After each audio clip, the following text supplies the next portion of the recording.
So, dakang natin si example number 2.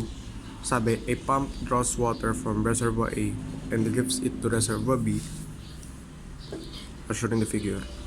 The loss of head from A to 1 is 3 times daw ni velocity head sa 150 mm pipe. So, yung velocity head na ma-solve natin sa 150 mm pipe, para makuha natin yung head loss dito, i-triple lang natin. Then, yung head loss naman daw from 2 to B is 20 times nung velocity head sa pipe na to. So, compute the horsepower output of the pump and the pressure heads at 1 and 2. So, hanapin natin yung output ng pump, then yung pressure head sa pipes 1 and 2. Then, ang given sa atin is that the discharge is 12 liters per second.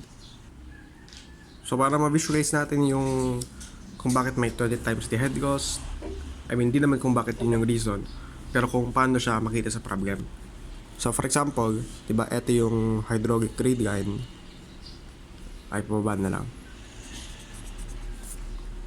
Kunwari sa initially at A, ito yung hydraulic grade line, ay energy grade line. Then, pagdating kay B, andito na si energy grade line. For example, ito yung hydraulic grade line sa A, ito naman si hydraulic grade line kay B.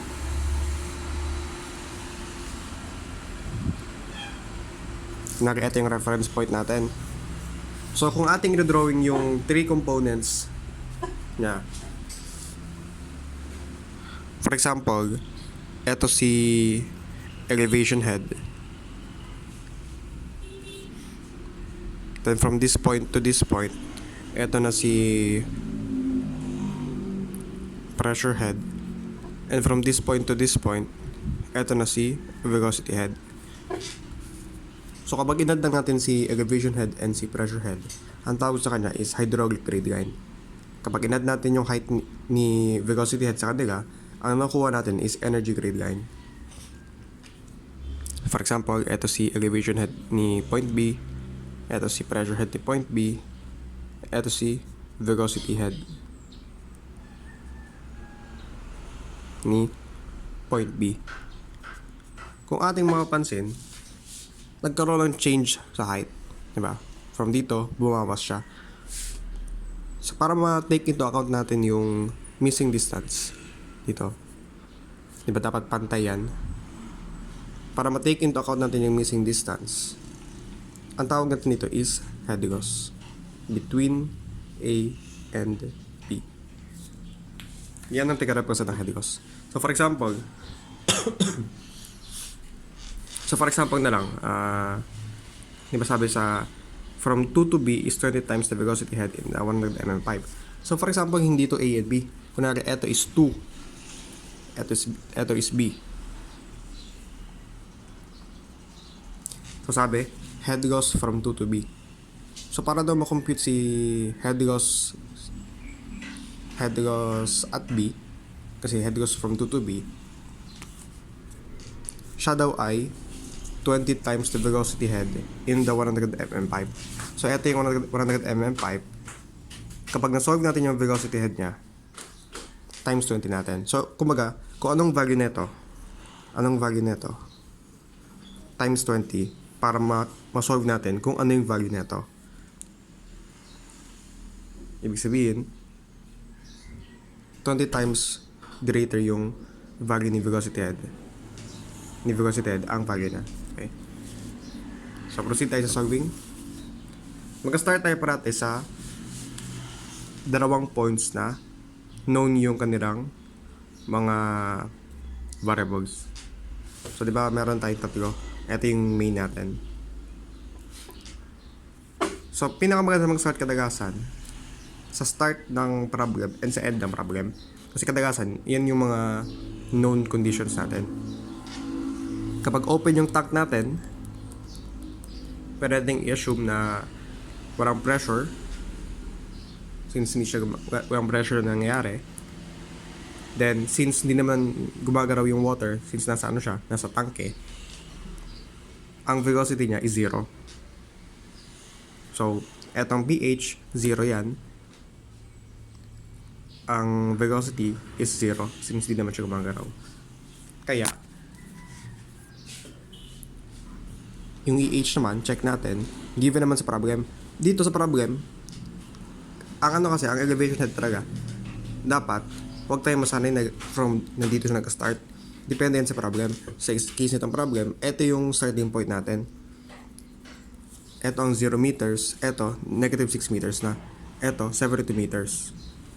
So, tapos na point natin, given mo na yung elevation head. So, at point A, given elevation, yung pH, 0, ito 0. At point B, EH is 72, pH is 0, VH is 0. So, maganda mong start between itong 2 points.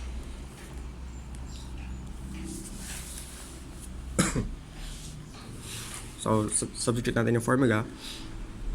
EA is equal to EB. Then, teka, i-write natin.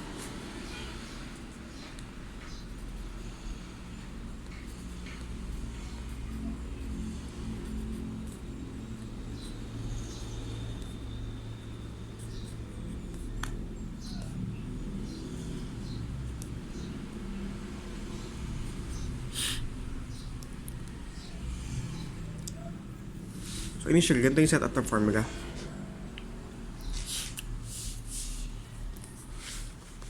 Diba ito yung initial natin na energy grade line. Ang tumutulong sa kanya pataas is yung output ng pump. So, magkasangga sila. On the other side naman, since yung ating energy grade line ay bumaba, bababa yung ating energy grade line. So, expect natin na meron tayong head loss between A to 1 and 2 to B. Kaya ganito yung setup natin. So, para ma-solve natin to, syempre, isolate natin. I-transpose natin sa kabilang part. Yan. So, again, for EA, ang E, A, and EB, composed of 3 things. Elevation head, pressure head, and viscosity head. So, elevation ng EA is 0, pressure head ng 0, pressure head ng EA is 0, viscosity head ng EA is 0, kaya 0 na lang to. Kay EB naman, ang kanyang, since, ito pa siya, elevation head niya, 72, pressure head niya, 0, viscosity head niya, 0. Kaya ang natira lang dito is 72, hindi ko na sinama yung dalawang 0. Then, for head loss at A to 1 and head loss at 2 to B, i-solve pa lang natin. Kasi ang formula natin sa kanya is 3 times ni viscosity head. Tsaka 3 times ni viscosity head from at 1, at type 1. Ito naman is 20 times ni viscosity head at type 2. Pero, wala pa tayong value ni viscosity head at 1 and wala pa tayong value ni viscosity head 2. So, isolve muna natin siya. Viscosity head at 1 and viscosity head at 2. So from the previous example, ang formula for velocity is 8u square over pi square g diameter raised to 4. So, yung Q sa problem is 12 liters per second. Gawin lang natin na naka m cube. So, 1 m cube is 1,000 liters. So, ibig sabihin siya ay 0.012 m cube per second. Then, yan. Substitute natin sa Q. Yung G is 9.81. Then, for the diameter, ang diameter ng unang pipe is 150 mm or 0.15 meters.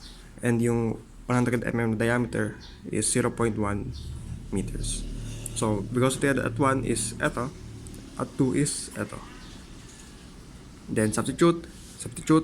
Eto na yung value ni head loss A to 1, head loss 2 to B. Then, substitute.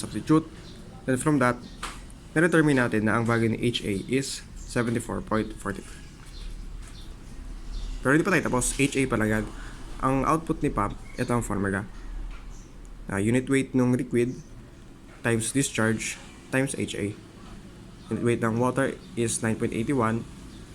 ng Q is 0.012, HA is 74.45.